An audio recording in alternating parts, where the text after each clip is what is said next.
ह्या आषाढी एकादशीच्या या पुण्य पावन दिवशी आज सर्व भक्तमंडळी आणि समाज बांधव यांना मी असं सांगू इच्छितो की आजपासून हे जे काही चातुर्मास सुरू होत आहे या निमित्ताने सर्व धार्मिक कार्यक्रमामध्ये सर्व लोकांनी भाग घ्यावा। मंदिरातर्फे वेगवेगळे कार्यक्रम इथं अरेंज होतच असतात। मागच्या वेळेस अधिक मासामध्ये भागवत कथा झालेली आहे। तसंच आपण विद्यार्थ्यांकरता शैक्षणिक उत्तेजनार्थ बक्षिसाचे वितरण करत असतो। त्यानंतर विद्यार्थ्यांच्या शिक्षणाकरताही मदत करत असतो। आजारी लोकांकरता वैद्यकीय मदतीचं आपण आयोजन करतो। तसंच वेगवेगळ्या प्रकारचे कॅम्प्स आपण वधूवर मंडळ किंवा मुंजीचा कार्यक्रम असा आपण भविष्यामध्ये करण्याचा मानस आहे। त्या दृष्टीनं या आपल्या मंदिर ट्रस्टतर्फे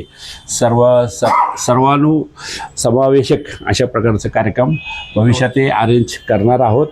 महिलांकरता खास आम्ही आता एक शिबिर वगैरे घेण्याचा आमचा विचार आहे। लवकरच आमचा महाराष्ट्र राज्य प्रांतिक मंडळाचंही तर्फे आणि आपल्या मंदिरातर्फे असं आम्ही पालीला 2 दिवसाचं अधिवेशन पण घेण्याचा आमचा मानस आहे। आणि याच्यातून सर्व समाजाला एक शांतता, सुबत्ता आणि आर्थिक स्थैर्य मिळण्याच्या दृष्टीनं तरुण पिढीलाही याच्यातून लाभ व्हावा म्हणून त्यांच्याकरता आम्ही वेगवेगळे कार्यक्रम घेणार आहोत।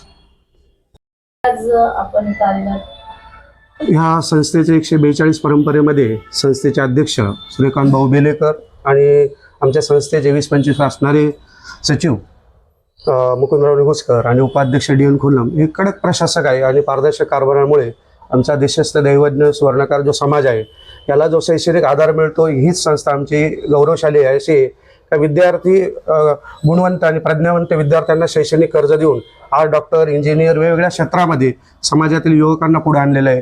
गरीब घरातील वैद्यकीय मदत, कुटुंबाला मदत करणे, त्या विद्यार्थ्याला आर्थिक पाठबळ देणे ही संस्था केवळ धार्मिक कार्य करत नाही तर समाजातील शेवटच्या घटकाला हातभार लावण्याचं करते। त्याच्यामुळे इथे महाराष्ट्रातील आमच्या देशाच्या दैवज्ञ समाजातील बरेच समाज बांधव या दिवशी वळवतात। हा एक प्रकारे आमच्या दृष्टीत फार मोठा उत्सव असतो।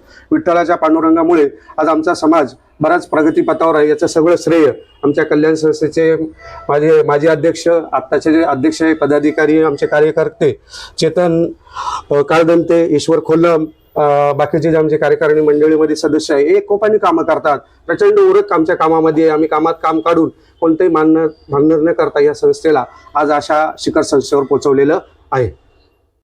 काय सांगणार, दरवर्षीप्रमाणे आपल्या विठ्ठल मंदिरात आपण मोठा जल्लोषात जो कार्यक्रम होतो, काय बोलणार आहे? आपल्या ह्या अखिल देशाचं दैवज्ञ समाज श्री विठ्ठलपंत मंदिर संस्था कल्याण ह्या मंदिराला अखंड अशी दीर्घ परंपरा लाभलेली आहे। ह्या मंदिर संस्थेचे जे पूर्वीचं देवस्थान 142 वर्ष आज आपल्या ह्या संस्थेला पूर्ण झालेले आहेत आणि अखंडता हा फार महत्त्वाचा भाग आहे।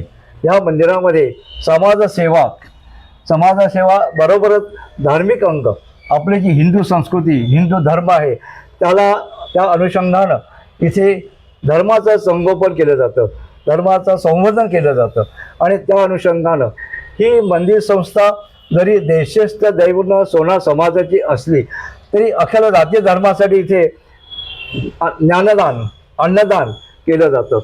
इथे समाज परिवर्तनाचं शिकवण एक प्रकारे दिली जाते। इथे धार्मिक कार्यक्रम, भजन, कीर्तन, प्रवचन, हरिपाठ याद्वारे इथं नामसंकीर्तन आणि समाज प्रबोधन, ज्ञानदानाचं पवित्र कार्य इथे केलं जात असतं आणि अखंडता आहे आणि पूर्वीच्या काळापासून आहे। परंतु 2022 पासून या ठिकाणी नवनिर्वाचित आमचे अध्यक्ष माननीय सूर्यकांतजी बेलेकर आणि उपाध्यक्ष श्री दामोदर नारायण खोल्लम हे पदावर आल्यानंतर यांनी या कार्यक्रमाची वाढवला, कार्यक्रम अधिक विस्तृत केला आणि उपस्थिती कशी वाढेल या आणि अनेकांना त्याचा लाभ कसा होईल हे ध्येय धरून बाळगून संस्थेबरोबरच आम जनतेसाठी सुद्धा काहीतरी करता येईल हे त्यांनी साधलं.